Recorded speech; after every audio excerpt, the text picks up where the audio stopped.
El lunes se cumple el plazo de 5 días que ha recibido Iñaki Urdangarín para entrar en la cárcel, o sea, mañana. No va a recurrir, no va a pedir el indulto y ahora la pregunta del millón es saber en qué centro penitenciario va a ingresar. 3 cárceles estaban en todas las quinielas. Zaballa, en Álava, por la cercanía a Vitoria, donde vive su familia. Brieva, en Ávila, que es un centro penitenciario de mujeres, porque allí se puede hacer excepción. De hecho, cumplió allí condena el exdirector general de la Guardia Civil, Luis Roldán. Fue construida en 1989, cuenta con apenas 162 celdas y 18 complementarias y está cerca de Madrid y tiene buenas comunicaciones para las visitas. Y finalmente, aparte una mención que se hizo, que enseguida se descartó, como ha señalado Mame Municio, a Menorca, el centro penitenciario de Segovia, que es una de las prisiones más modernas de España, tiene buena comunicación con Madrid y cuenta pues con talleres de teatro, cine, música, zonas verdes, pabellón deportivo y piscina. Tiene una baja ocupación. Lo cierto es que las peticiones de los abogados de Urdangarín iban en la siguiente dirección: que el centro tuviese un módulo de respeto, esto es, donde pudiesen ingresar personas de comportamiento impecable que mantienen un comportamiento garantizado con los funcionarios y que, bueno, viven de una forma más o menos ordenada. Mayoría de presos primarios, poca ocupación y estar situado en alguna población cercana a la residencia de su familia. Todo apunta a que va a ser Zaballa la prisión elegida. José Manuel Couso es portavoz del Sindicato de Prisiones CESIF. Buenos días, José Manuel. Hola, buenos días. ¿Tú conoces esta prisión de Zaballa, en Álava? Personalmente no la conozco, pero bueno, por los delegados nuestros sabemos cómo es. ¿Y cómo es? Cuéntanos. Pues es una prisión bastante moderna, es la prisión que sustituyó a la antigua en Anclares de Oca. Es una prisión que tiene capacidad para unos 1.500 internos, pero en este momento hay unos 690, no llega a los 700. Es una prisión que está también bastante bien comunicada, cerca de Vitoria, pero además permite bastante el anonimato. Es una prisión en la que se encuentran muchos de los presos de la vía en Anclares y es una prisión, pues eso, es muy tranquila y, bueno, pues cumple con las condiciones que según ustedes han dicho, han planteado los abogados, como plantean también los letrados del resto de los presos, claro.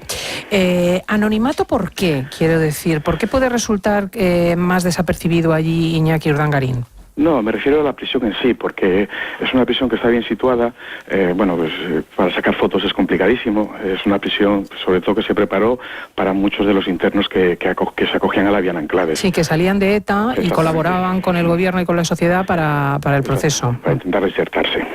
De reinserción. Cuando se produce el horario diariamente, ¿cómo vive un preso de las características de Iñaki Urdangarín? Antes de nada me vais a permitir un pequeño inciso. Es que tengo que mandar, es obligatorio que mande un recuerdo a los delegados del sindicato CESIF que están encerrados en la Secretaría General de Instituciones Penitenciarias desde hace 20 días. Anda, no lo sabía. No lo sabía. ¿Y qué es lo que reclaman? Pues unas condiciones de trabajo dignas y una equiparación salarial con Cataluña. 20 días llevamos encerrados sin que nos reciba ni el señor ministro ni el secretario general ni el antiguo, y esperemos que el nuevo sí nos reciba. Bueno, pues vamos a hacer aquí un llamamiento. Es un recuerdo que debo hacerle y mandarles un abrazo muy grande y unos ánimos muy fuertes. Y dicho lo cual, me pongo Entiendo que es Grande Marlaska quien tiene que recibirles, el nuevo ministro del Interior. Es Grande Marlaska el que debería recibirnos. Bueno, pues sepamos que están en huelga los funcionarios de prisiones, que llevan sobre sus espaldas unas responsabilidades muy grandes en defendernos a todos. Sí, bueno, que es que al final somos los que vamos a tener que convivir, pues no los 70 meses, porque, bueno, pues Urdangarín saldrá probablemente mucho antes a la calle, pero bueno, son los que debemos encargarnos de velar por su seguridad y la de todos los internos, naturalmente.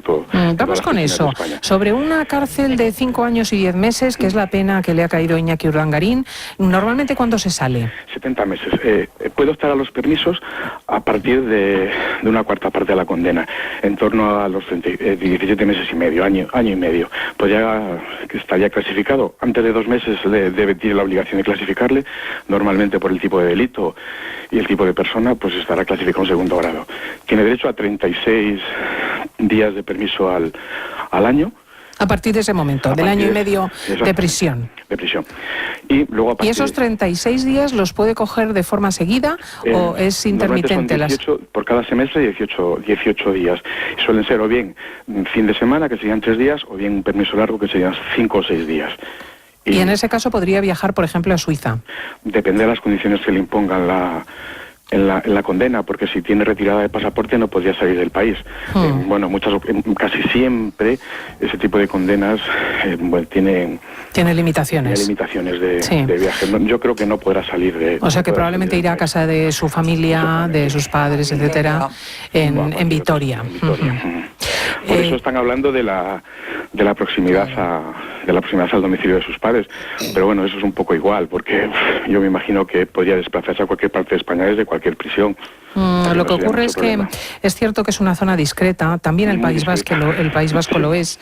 Vitoria es una capital tranquila y su gente más bien volcada hacia adentro, de tal modo que no es como estar en Madrid, en Barcelona o en Sevilla, ¿no? Mucha más presencia mediática, efectivamente. Claro. ¿Cómo es una jornada en la cárcel? ¿Qué hace un preso? Pues un preso en torno a las 8 de la mañana se hace el primer recuento y se los levanta. Entre las 8 y las 9 tienen para asearse. En este caso pues tiene ducha en su celda, es una prisión moderna, y a partir de las 9 ya van a bajar al patio, van a bajar a desayunar y van a empezar con las actividades que correspondan, pues a participar en talleres, o simplemente paseará, o estará leyendo, o atendiendo a la correspondencia, aproximadamente hasta la 1:30. A la 1:30 se sirve la primera comida, y desde las 2 hasta las 4:30 hay un tiempo de siesta, vuelven a la celda y a partir de las 4:30 vuelven a bajar al patio. Normalmente por la tarde no hay prácticamente ninguna actividad programada, salvo que haya alguna actuación de teatro o algún partido de fútbol, en fin, pocas cosas, y hasta las 8:30, 9 que se sirve la cena y de nuevo a la celda. ¿Cuál es el principal desafío que afronta una persona de estas características? Porque los funcionarios de prisiones, que están habituados, sobre todo en estos tiempos, a todo, o sea, tienen últimamente en sus entrebarrotes, no solamente tienen, como decía antes Sole, pues rateros o gente que entra por menudeo de drogas, sino grandes traficantes, empresarios, políticos. ¿Cuál es el principal desafío que plantea una persona, digamos, culta y normalmente inserta en una sociedad como es la de Iñaki Urdangarín? Primero, manejar la frustración que tienen, porque claro, de repente su libertad se ha visto absoluta y totalmente coartada. Son personas acostumbradas a una forma de vida, bueno, pues muy lujosa, acostumbrados prácticamente a que se haga todo lo que ellos mandan o a todo lo que ellos desean, y a vivir en un ambiente, pues bueno, que no tiene nada que ver con un centro penitenciario, en el que, salvo que vaya a la prisión de Brieva, que probablemente esté solo en una prisión, en un módulo de hombres, en el resto de las prisiones, pues como todos los internos, pues tiene que compartir su espacio y su tiempo pues con el resto de delincuentes, que todos tendrán, pues cada uno tendrá una estación cultural diferente, tendrán formas de pensar distintas, y bueno, pues eso es un poco frustrante, ver que tus deseos no se cumplen al instante. Tengo aquí a Carmen Lomana, que quiere plantear una pregunta. No, efectivamente, pero también si tú tienes una cabeza con un poco de sentido, también lo puedes aceptar como una gran experiencia sociológica y vital, ¿no? Qué horror. Bueno, ya no tiene esa experiencia. Incluso te puedes dedicar a escribir un libro. No, es que se va a encontrar con personas que él nunca hubiera tratado. A mí eso me parece muy interesante. Yo llevo mucho tiempo, llevo 32 años en las cárceles y he conocido a muchos presos. Yo siempre hablo de Mario Conde. Mario Conde aprovechó su estancia en prisión pues, para bueno, pues esto, otra forma de vida. Pero la mayoría creo que tienen unas depresiones increíbles. Sí. Pero porque no tienen fuerza mental para afrontar ¿Lo normal es el caso de Mario Conde o efectivamente se producen depresiones? Suele ser una mezcla entre las dos tipologías. Es una persona que de repente es complicadísimo, porque a las 9 de la noche te cierran en una celda y hasta las 8 de la mañana no te abren. Son 11 horas en las que una persona está sola consigo mismo. Fuera puede haber una guerra nuclear, puede pasar cualquier cosa. No puede salir de la celda. Y sobre todo lo que tienen que hacer es gestionar su trato consigo mismo, porque son muchas horas solos, muchas horas en soledad.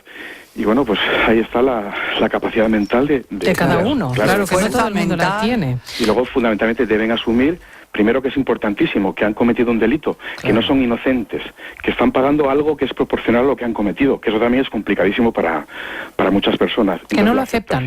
No, muchos no lo aceptan.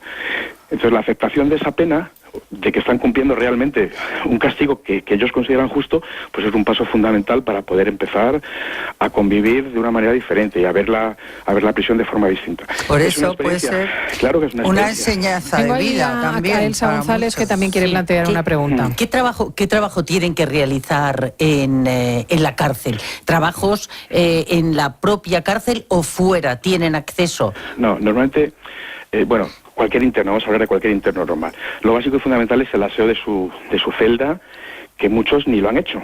Nunca, claro. Por eso, que aprenden cantidad. La cama, limpiar, bueno, para empezar. Y luego a partir de ahí pueden participar en un montón de actividades dentro del módulo. Y para poder incluso ahí tenemos ordenanzas que realizan labores de trabajo dentro, pues mantenimiento, cocina, que son trabajos que están remunerados. Para poder trabajar fuera tienen que tener acceso al tercer grado, o bien al segundo grado, artículo 100.2. Si no, no pueden salir a realizar. ¿Son trabajos opcionales para trabajar en la cocina, en la limpieza de...? Es opcional. Es opcional. O sea, que pueden centros, no hacer nada. Claro, pueden no hacer nada. Hay algunos centros que también tienen algún taller productivo, pues de pequeñas cosas, pues montar cuadros eléctricos, canalones, en fin, cosas que no son de gran envergadura, pero Perdón, creo que Mario Conde estaba en la lavandería, ¿no? No, Mario Conde estaba en el Departamento de Ingresos y Libertades. O Ingresos y Libertades. Alguien me dijo que estaba, no sé si fue él. No. Pero es que el trabajo es un derecho, normalmente Claro, y se te siente entretiene. mucho mejor el preso, claro. efectivamente, cuando tiene una labor que desarrollar. A lo mejor Y hace todo algo es de terrible. deporte, ¿no? Que ha Sí, sido lo que sí. se ha dedicado. Puedes hacer muchas cosas. Suelen Bueno, hacer mucho, Junqueras, el mucho. señor Ayudar a Junqueras otros está presos. enseñando historia en la Filosofía, cárcel. es verdad. Claro. O Y sea el lute, la historia del lute, que también fue muy impactante. Derecho. Estudió la carrera, y efectivamente. dentro de la cárcel. José Pues Manuel, sí, cuando un preso también. tiene depresión, cuando una de estas personas acostumbradas a mandar, a que se haga lo que ellos dicen, a tener la mejor de las condiciones, a ser servido por otros, tiene que transmutarse en un ser que no es y reacciona mal, ¿qué se hace desde el punto de vista médico? Primero es el funcionario que está en contacto continuo con él, el que tiene que hacer una evaluación rápida y ver si a veces no es necesario, a veces es que con simples charlas, con simples conversaciones del funcionario que está haciendo el día a día con él es más que suficiente. Sin embargo, si tiene que acudirse al médico o a psicólogos o psiquiatras, pues no hay ningún problema. O sea, los internos tienen garantizada la atención médica las 24 horas del día. Entonces, cualquier tipo de patología, sea del tipo que sea, pues va a ser atendida inmediatamente. Entonces, bueno, pues desde medicación a lo que haga falta. Sí. Quería yo comentar las visitas de la familia, cómo se producen. ¿Va a poder ver a la infanta Iñaki Urdangarín? Sin ningún problema. Tienen derecho a una comunicación que nosotros llamamos Entre Cristales, que es una comunicación semanal de unos 40 minutos aproximadamente, y luego tiene derecho a las comunicaciones de vis a vis mensuales, que pueden ser bien íntimas o familiares.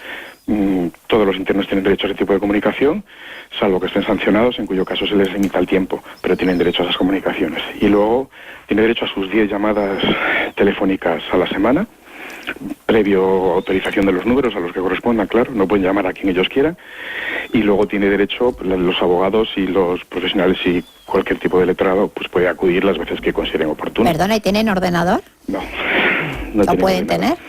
No tienen ordenador ni acceso a internet. Sí que es cierto que sí hay algunos cursos de informática y en algunos módulos concretos puede haber algún ordenador, pero sin ningún tipo de acceso a internet y sin pinchos ni ningún tipo de dispositivo de grabación o en el que se pueda meter Y algún... si quieres escribir un libro, como no te dejan tampoco tener un Pues papel ordenador. y bolígrafo. O papel y boli. Papel, bolígrafo y máquina de escribir. Ah, claro. Los ordenadores están, para que estén autorizados tiene que pasar algo y se autorizan de forma muy puntual y para un caso concreto. Ha habido casos de algún interno que ha querido preparar su defensa por motivos y durante 3 horas diarias, con el control total del funcionario y para un tiempo muy concreto. Los ordenadores no son de libre utilización, fundamentalmente por el acceso a internet, que no sabemos cómo se puede hacer. O sea, Claro, y que puede ser una vía de delincuencia extraordinaria.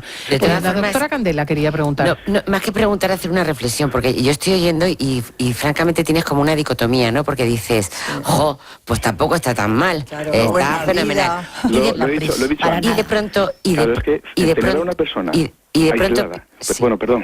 No pasa nada, no. Y de pronto, por otra parte, pienso, bueno, ni aunque estuviera en el Ritz, o sea, en un sitio de superlujo, compensaría. Es muy duro lo que va a vivir. Y yo creo que se necesita una introspección y una fortaleza para soportar esta situación. Y una que flexibilidad personal que no todo el mundo tiene. Es muy duro lo que va a vivir y lo que ha vivido ya, porque es que yo creo que hasta en una cárcel fuera también, porque le ha Sí, estado señor. machacando Sí, todo el mundo durante Sole, tienes con toda la razón o sin razón. ella, pero llevan muchos años que a lo mejor para ellos es bueno, de pronto ya claro, irse a la cárcel y purgar el por lo que haya infierno hecho. que han vivido y que ha vivido él ha debido ser tremendo. Vamos a permitir Entonces, que don José Manuel Couso termine y ya lo despedimos y continuamos con la tertulia. Muchos internos, la condena es absoluta y totalmente liberatoria. O sea, claro. se acaba un proceso mediático y es que a partir de este instante él ya va a saber cuándo va a salir más o menos su primer permiso, cuándo va a acceder al segundo grado, cuándo va a acceder al tercer grado, y va a tener reglada, bueno, sí es complicadísimo que te digan lo que tienes que hacer, pero él sabe que el 23 de octubre, por decir, es una fecha del 2000 no sé cuál, va a salir a la calle. Y eso es absolutamente inapelable, o sea, no hay más. Y se acaba, pues eso, los presos, nosotros tenemos dos tipos de presos, son los preventivos pendientes de su condena, que están, bueno, pues alteradísimos porque no saben qué va a ser de su vida. Y cuando pasan a penados, el cambio es radical, es enorme. O sea, una persona que de repente sabe cuál es su futuro a corto, medio, largo plazo, bueno, se le quitan un montón de incertidumbres. Sí, efectivamente. Saberlo con claridad meridiana. Pues muchísimas gracias al portavoz del Sindicato de Funcionarios de Prisiones, CESIF, don José Manuel Couso. Recordamos a todos sus compañeros que están en estos momentos reclamando por su situación laboral al ministro Grande Marlaska y esperemos que el nuevo ministro de Interior lo reciba. Muchísimas gracias. Un placer como siempre. Un saludo. Hasta luego, José Manuel.